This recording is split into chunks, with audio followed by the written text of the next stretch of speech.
Truthspresso, episode 285. Face it, we all would rather sleep in this morning. That's why God gave us espresso, to kickstart our zombified corpses into hyperdrive. And now, giving your mind and soul the morning shot of truth it craves. This is Truthspresso with Daniel Minnick.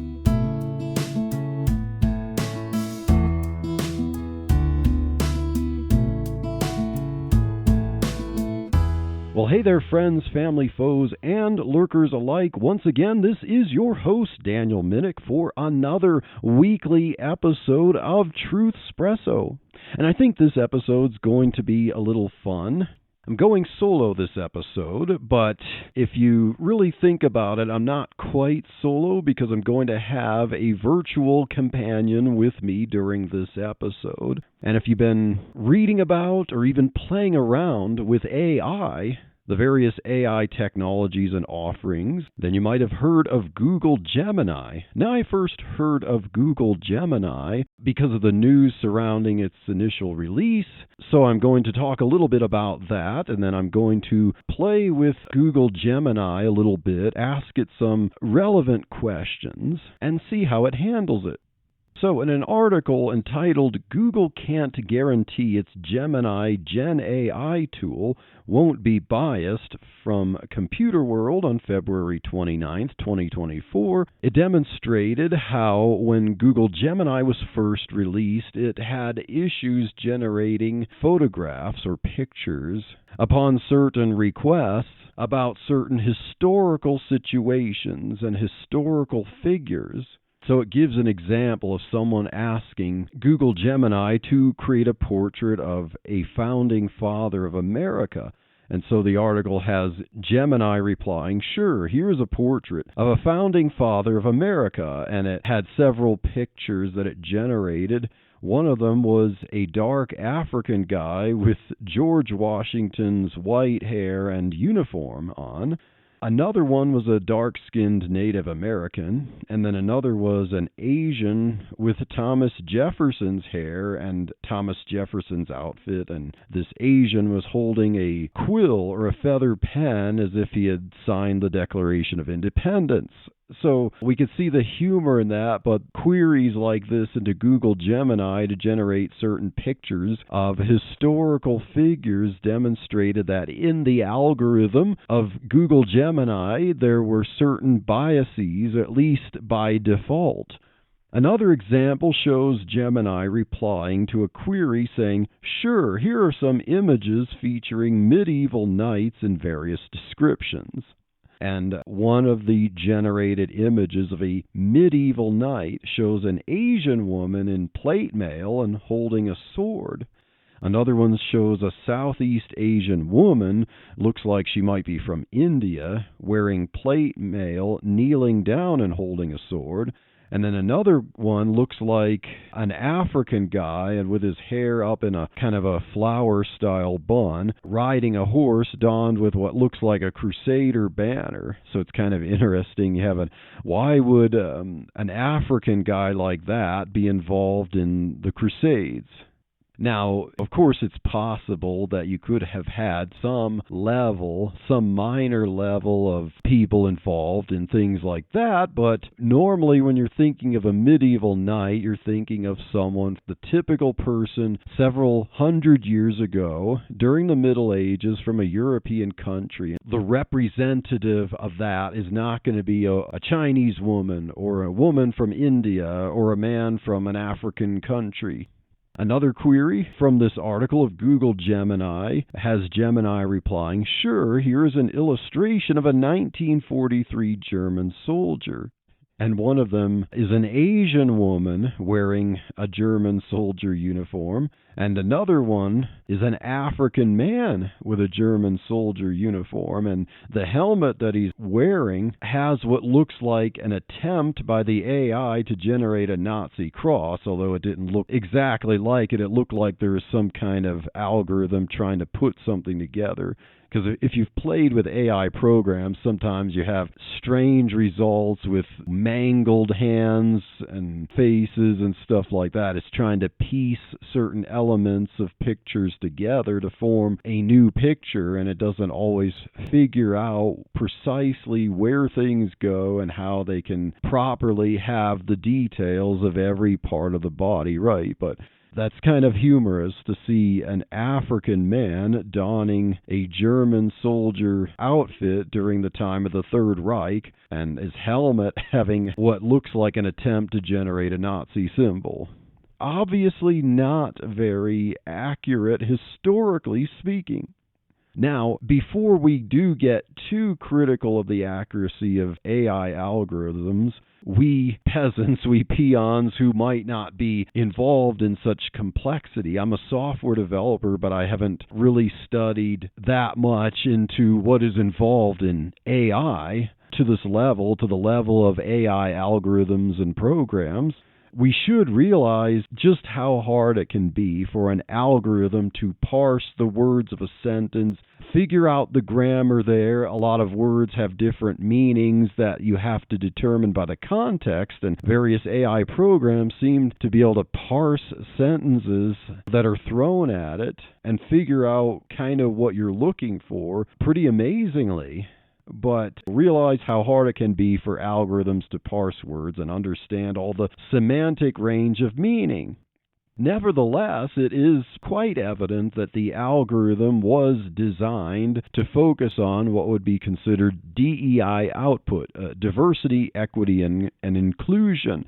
So by default, when you're asking Google Gemini to generate a picture of people, it's by default going to try to figure out how to please the politically correct overlords and generate a picture of what DEI would determine to be a diverse array of people, or people who represent diversity according to how a diversity, equity, inclusion scheme, their criteria, would evaluate diversity. And I've looked at articles and things replying to these criticisms and saying, like, well, it could generate historically accurate figures for things like that. The algorithm might not intrinsically know what ethnicity to make someone unless you specify it. So the criticism of Google Gemini generating an African guy wearing Nazi attire could have been avoided if you explained that the German soldier was white. So if you put the word white there, the algorithm might have generated the correct person. So the argument then is that if you want it to generate a specific ethnicity, you have to specify that in your criteria. Otherwise, it will default to trying to figure out the most diverse representatives, which seem to be biased toward minorities.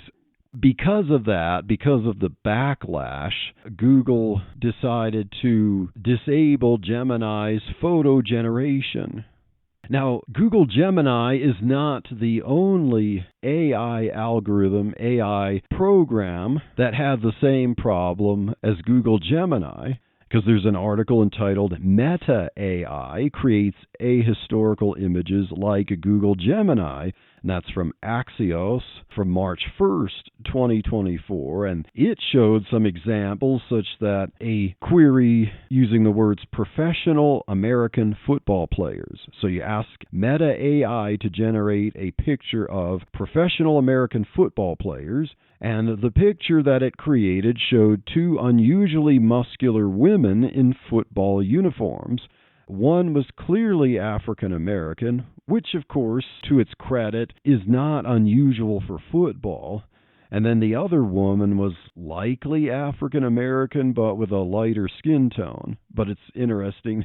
Like, I want to see professional football players. What does the intuitive mind think but the NFL and male football players? They're not expecting a picture of two females, especially ones with muscles that look like they would be on men's arms. Another Meta AI query was of a, quote, group of people in American colonial times, unquote. And the picture that resulted for that showed a group of 7 people in colonial outfits, and 5 of those 7 were Asian women. So, yeah, the intuitive mind, when you're thinking of American colonial times, regardless of the ideals anyone might consider with historical times, we want something accurate. And the result was something that doesn't reflect the typical colonial American person. And also, an image of founding fathers included 3 darker-skinned men. One was clearly African American, and another one looked like he was from India. And, of course, they were dressed like John Adams. It's pretty strange. Meta AI had the same kind of DEI default algorithm that Google Gemini had. So the default, unless you specifically tell it, and who knows if it would honor your request, but if you specifically tell it to generate a photo and supply the ethnicity, then maybe it'll do that. Otherwise, the default for Meta AI, just like Google Gemini, is to generate people that represent modern concepts of diversity, even if you're trying to create an accurate representation of maybe a certain country where that wouldn't make sense, or a certain historical time where that wouldn't make much sense. So, because of all that, Google has disabled its photo generation until it can work out or refine its algorithm so that it isn't as potentially scandalous as it was. I wonder what Meta AI might do if people cause it to generate things that could be really scandalous, if they will disable their photo generation temporarily. We shall see. Microsoft's new Copilot still also generates photos as you asked for, and when I asked for Microsoft's Copilot to create a picture of American founding fathers eating the Last Supper, it actually turned out pretty good. They looked like the founding fathers, basically the old painting of the Last Supper, and it looks like it has someone who looks kind of like George Washington in the middle of the table wearing a half blue coat of how Jesus might be rendered, and then the other half looks like a red coat that could be possibly a George Washington type attire, and the other ones seem to have either partially or full attire that represents either someone who would be a disciple of Jesus at the time or a founding father attire in the colonial times. So it was a pretty good one. It also has a stars and stripes type of thing on the top near the ceiling with an angel and several founding father-like figures there. So, hey, hats off to Copilot for trying to be somewhat accurate. There's a messed up hands and stuff like that, but hey, you can't expect perfection when it comes to this. Are you just watching? Do you enjoy watching movies? The special effects, the interesting characters, the great stories. There's a lot to enjoy that comes out of Hollywood. But sometimes it's best to approach secular media with a healthy dose of critical thinking. Join me, E. Franklin, and Tim Martin as we discuss our favorite movies and share critical thinking for the entertained Christian. So visit areyoujustwatching.com to subscribe. And don't just watch. Now, I am going to open up Google Gemini, and I am going to ask it some relevant questions, and we shall see how it responds to questions that the world, or at least I, Daniel Minnick, would like to know. So, let me ask Google Gemini, did Google Gemini generate pictures of non-white Nazis? So let's see how Google Gemini will rat on itself. So we got the little spinning star, we got the blue bars that fade and show that it's loading. Oh, we got a response here, and Gemini says, yes, Google Gemini did generate pictures of non-white Nazis in response to user prompts. This caused a controversy in February 2024. The AI tool was designed to generate images based on user input, and in its attempt to promote diversity, it ended up placing people of color in historically inaccurate settings. This included images of non-white soldiers in Nazi uniforms. The issue highlighted the challenges of creating unbiased AI and the importance of ensuring historical accuracy. Google eventually paused the image generation feature of Gemini to address these concerns. So fair enough, it's being accurate there and saying what the problem was and what the cause was, in that the algorithm was trying to promote diversity. So kudos to Google Gemini for being honest there. Next question. Did Gemini change user queries before processing them? And now let's see what it has to say, because I was listening to podcasts when this issue was really hot button, and someone was claiming that Google Gemini was changing queries.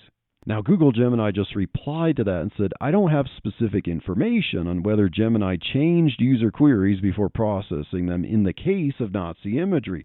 However, it's generally not common practice for large language models like Gemini to modify user queries before processing them. Their primary function is to understand and respond to the prompt as provided by the user. There could be filters in place to prevent generating harmful or offensive content, but these filters would likely focus on identifying keywords or phrases rather than modifying the entire query. Now, for full disclosure, I did ask this question of Gemini before, probably about 2 weeks before, and it gave me a different answer. It flatly said no, it did not alter user queries. So maybe there's more information for the AI algorithm to process where it's a little more nuanced than that. Okay, so next question. It's time to get biblical here and see how Google Gemini deals with theology. Is Jesus Christ King of Kings and Lord of Lords? So is Google Gemini a believer? We need a song that's like, can AI programs get saved? Like can the cartoons get saved? Okay, so Google Gemini replied and said, the idea of Jesus Christ being King of Kings and Lord of Lords is a central tenet of Christianity. Here's what you might find helpful. In the Bible, the concept appears multiple times, particularly in the book of Revelation. For instance, Revelation 19:16 describes Jesus with the title King of Kings and Lord of Lords. Interpretation: this signifies Jesus' absolute dominion over all creation. He holds authority above any earthly ruler or power. Significance: for Christians, this belief reinforces Jesus' divinity and his ultimate role in God's plan. It's important to remember that this is a religious concept specific to Christianity. If you'd like to learn more about the Christian perspective on Jesus' role, I can provide some resources, or I can answer questions about other religious beliefs. So Google Gemini, and I'm sure other AI algorithms, they try to have this veneer of being neutral, and so they're not going to say that anything in particular is absolutely true as far as I could tell. I mean, we could test that a little bit with Google Gemini. Does God exist? So let's see if Google Gemini thinks that God exists or can make some good arguments for the existence of God. And here it comes back. The question of God's existence is one of the most debated topics in human history. There's no single universally accepted answer, as it boils down to faith and personal belief. Here are some different perspectives to consider. Religious arguments. Many religions offer arguments for God's existence. These can be based on scripture, personal experiences, or philosophical reasoning. Examples include the idea of a first cause for the universe's existence, or the argument from design, which sees the complexity of nature as evidence of a creator. Philosophical arguments. Philosophy offers various arguments for and against God's existence. Some argue for the logical necessity of a supreme being, while others point out the problem of evil as a counterpoint. Scientific arguments. Science generally doesn't deal with the existence of God, as it focuses on the natural world and explanations based on evidence and observation. However, some people find scientific discoveries either supportive or contradictory to their belief in God. Then it says, ultimately, the question of God's existence is a personal one. Here are some resources that might be helpful in your exploration. It gives some stuff and then says, I can't tell you definitively whether God exists, but I can help you explore the different arguments and perspectives on this complex question. So, I'm not expecting Google Gemini or any other AI program to be presuppositional apologist in Christianity. As much as a presuppositionalist, I would say that it's necessary, but we can see how Google Gemini might go further if I probe it with some further questions. Does absolute truth exist? And this is often a question that a Christian presuppositionalist might ask an atheist. So Google Gemini replied, the existence of absolute truth is a question that philosophers and theologians have debated for centuries. There's no easy answer, and it depends on how you define truth. Here are some different perspectives to consider. Arguments for absolute truth. There's logic and math. Self-contradiction. It says the statement absolute truth doesn't exist is self-contradictory if it's supposed to be true. It implies there's at least one absolute truth. That absolute truth doesn't exist. So at least Google Gemini recognizes that argument. Objective reality. Some believe there's an objective reality that exists independent of our perception. This reality holds true facts about the universe even if we don't fully understand them. And then it has some arguments against absolute truth, listing relativity, limited knowledge, and subjectivity, different types of truth to consider, importance of seeking truth, and then it concludes with, ultimately, whether or not you believe in absolute truth is a personal decision, of course. I can't tell you definitively which side is right, but I can help you explore the different arguments and see how philosophers and theologians have approached this question. So how about this one? Is morality absolute? Because you think there has to be something we can agree on. So Google Gemini says morality is a fascinating topic that philosophers have debated for centuries, and there's no single agreed upon answer to the question of whether it's absolute. Here are two main viewpoints to consider: moral absolutism, and so on. There's criticism, moral relativism, blah, blah, blah, finding common ground, moral progress, core values, open dialogue, and then it concludes, of course, with ultimately whether you believe in moral absolutism or relativism is a personal choice. And so there's Google Gemini trying to be as objectively subjective as it can be. So let's probe further. Is murder absolutely wrong? So what if someone didn't know if murder was absolutely wrong and really needs the answer to that, so is asking the all-wise Google Gemini AI algorithm to help them out there? So Google Gemini replies, there's no single universally accepted answer to whether murder is absolutely wrong. Here's a breakdown of different perspectives. Legal perspective. In virtually all legal systems, murder is considered a crime. Laws define murder with varying degrees based on intent and premeditation. Then there's religious perspective, there's philosophical perspective, and so on, things like that. Arguments for murder being absolutely wrong include sanctity of life, humans have a fundamental right to life, and taking it away is a grave violation, harm caused, alternatives exist, and now, arguments against murder being absolutely wrong include self-defense. Killing someone in self-defense might be justified to protect yourself or others. Capital punishment. Some societies believe the death penalty is a just punishment for certain crimes. Euthanasia. In situations of terminal illness with extreme suffering, some argue for assisted suicide. And then, of course, they have a finding common ground section. And, of course, in conclusion, ultimately the question of whether murder is absolutely wrong depends on your philosophical and moral framework. Okay, so Google Gemini is not going to answer the absolute fundamental theological, philosophical questions in an absolute way. So let's see how Google Gemini does with some theological topics specific to Christianity. What is the hypostatic union? Now, I could explain it, but we'll see how Google Gemini explains it. Because who knows, maybe it could explain it better than my feeble human brain can.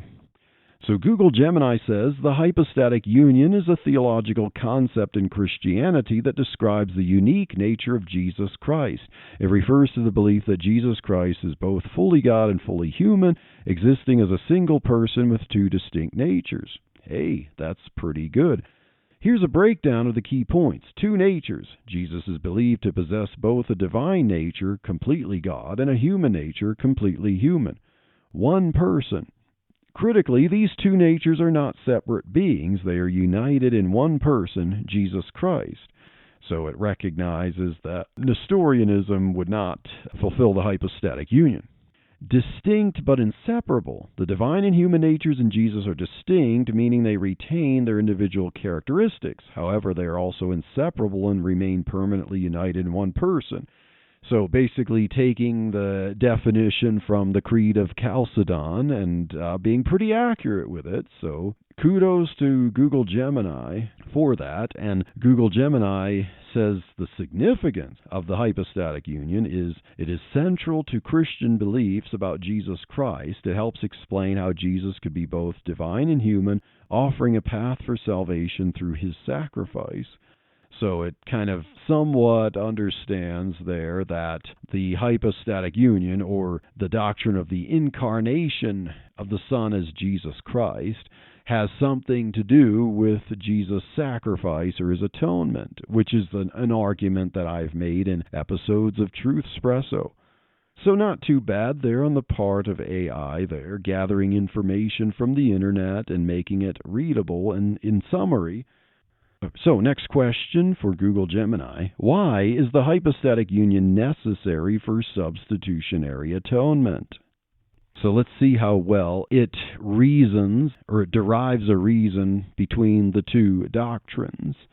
Now, Google Gemini just replied, substitutionary atonement, a theological concept in Christianity, proposes that Jesus Christ died on the cross as a sacrifice to pay the penalty for human sin. The hypostatic union, which states Jesus is both fully God and fully human, is considered crucial for substitutionary atonement for a few key reasons. 1. Infinite worth of sacrifice. For the sacrifice on the cross to be sufficient to cover the sins of humanity, it needs to be of infinite value. Since humans are finite beings, our actions or suffering cannot hold infinite worth.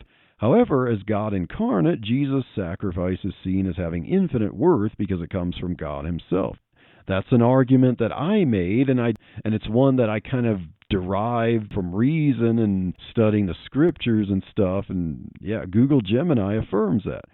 Number 2 reason, perfect obedience. Humanity's sin is seen as breaking of God's law. A perfect sacrifice is needed to restore the broken relationship. Jesus, as fully human, could live a sinless life, perfectly obeying God's law. This perfect obedience becomes part of the offering on the cross. Good job, Gemini, with that description there. And number 3, identification with humanity. For substitution to work, Jesus needs to identify with those he is saving. By being fully human, Jesus understands human weakness and temptation. He can empathize with human suffering and the consequences of sin. And as I explained this argument, I used Hebrews chapter 2, which demonstrated that Jesus took on the seed of Abraham and so that he can suffer being tempted. And so that's basically this argument here. So good job, Google Gemini, in understanding how the hypostatic union is necessary for substitutionary atonement. Now, I've heard that Google Gemini can write things for you, including poetry, which is fascinating. So I'm going to test out Google Gemini's poetic abilities. So Google Gemini, write an 8-line poem about the hypostatic union. Now, let's see how poetic and artistic Google Gemini can be, as it gathered information from the internet and understanding the metrics and rhymes of poetry and put something at least succinct and thorough about the hypostatic union into an 8-line poem. What did it say? Google Gemini says, divine and human, hand in hand, a mystery the ages planned. God's essence, flesh and bone entwined, one person forever defined. The Word made flesh, a bridge between, for love's great cost, a sacrifice keen.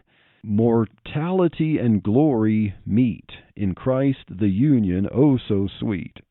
that's a little bit touching. It's pretty good, it seems. I mean, there's some awkward wording in places. Now, it's grammatically correct, and it seems to be theologically correct as far as I can tell there. And poetic, it uses a metric pattern of beats. It also has a rhyme scheme. So, hey, that's not bad for AI. Ever wish you could get together with a friend over coffee each week and talk about God's Word? Me too. Hi, I'm Anthony Russo. I'm the host of Grace and Peace Radio. Grace and Peace Radio is a Christian living blog and podcast dedicated to engaging conversations about applying God's Word to everyday life. I hope you'll join me, Anthony Russo, on Grace and Peace Radio each week at graceandpeaceradio.com or right here on the ChristianPodcastCommunity.org. Now for our Christian podcast community members, because you probably listen to Truthspresso via the Christian podcast community feed. Now, most of my listeners do. There are some people who I know in person who subscribe to Truthspresso in particular, but many of you listen to Truthspresso via the Christian podcast community. So what does Google Gemini know about the Christian podcast community? So Google Gemini, what is the Christian podcast community? Let's see what it does by spidering the information on the internet. Oh, I see the logo for ChristianPodcastCommunity.com show up. Cool. Gemini says the Christian Podcast Community, CPC, is a group of Christian podcast producers who have come together to create and share content that is focused on their faith. Their mission is to provide soul-feeding, in quotes, programming that can be useful to any believer. The CPC offers a variety of podcasts on a wide range of topics, including theology, church history, Christian living, apologetics, shows for men, women, and even kids. They strive to create content that is both informative and inspiring. And it says here are some of the benefits of being part of the Christian podcast community and so on like that. It looks like it gathered some language that's on the ChristianPodcastCommunity.com website to craft its reply. Now, what is the Truthspresso podcast? Google Gemini, I would like to know, and maybe flatter me a little bit here. So, Gemini says, Truthspresso is a Christian podcast that dives into various topics intended to be caffeine for your mind. Here is a summary of what we know about it. Content. Truthspresso covers a wide range of subjects including theology, politics, economics, and practical life tips. Hosts. The podcast is likely hosted by Daniel Minnick, though other hosts might be involved. Source. Truthspresso is affiliated with Truth Hub, which seems to be the organization behind the podcast. Truth Hub also sells books. Oh, wow. Yes, I've written 2 books, Freedom to Give the Biblical Truth About Tithing, and When the Watchtower Knocks, that I co-authored with my brother John.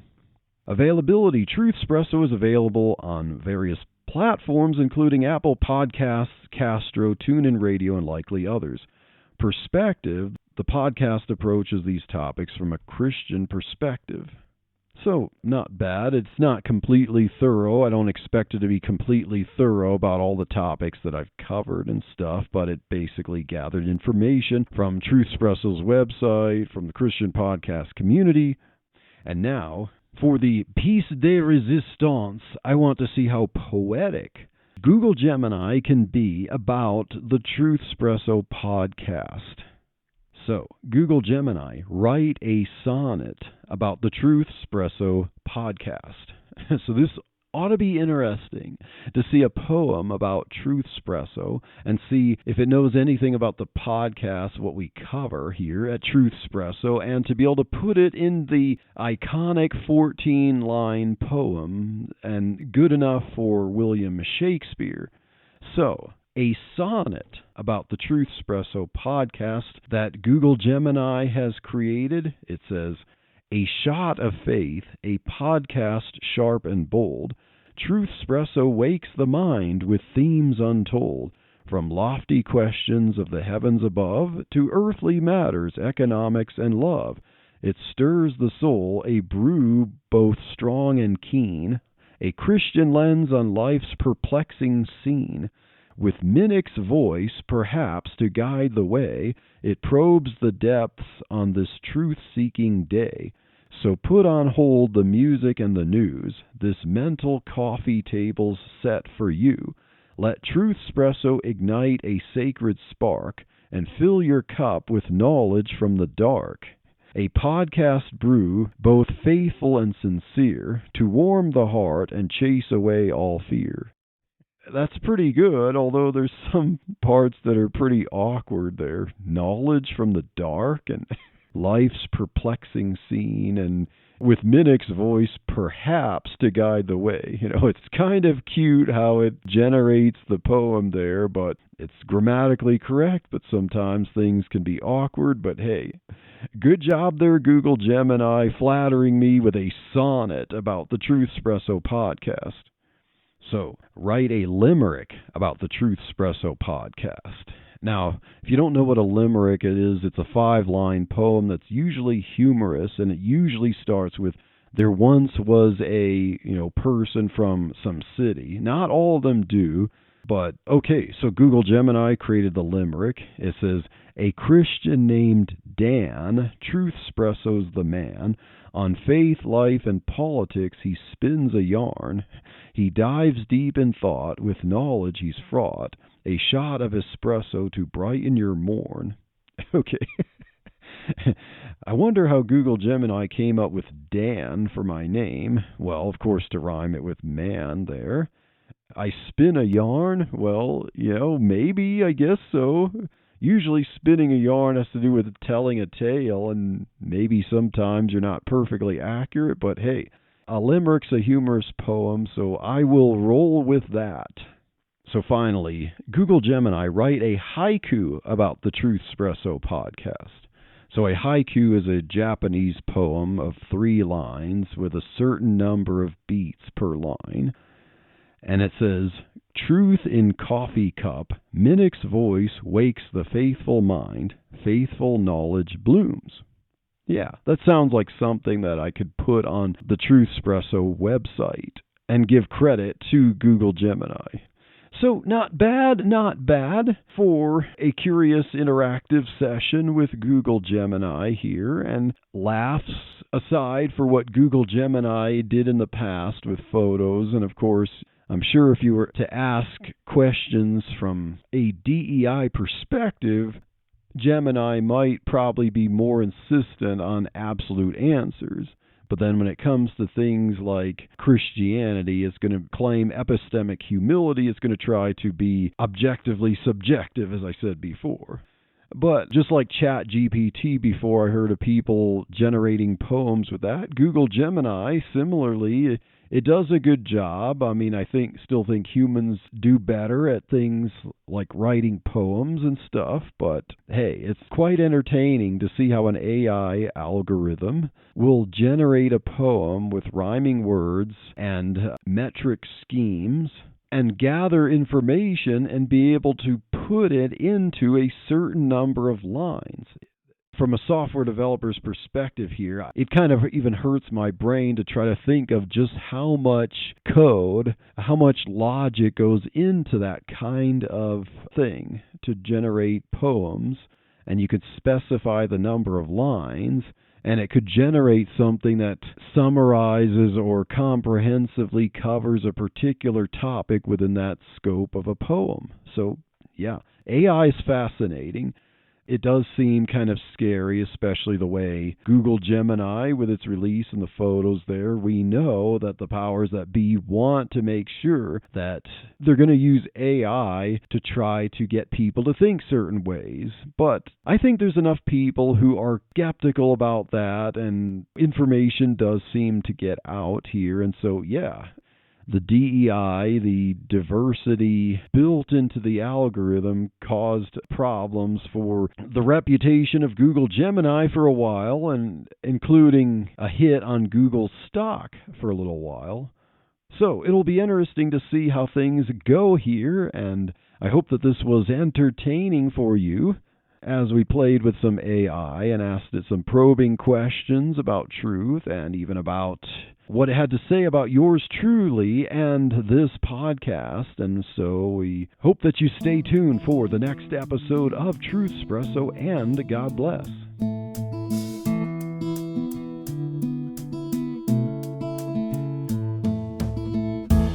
Thank you for waking up with Truthspresso.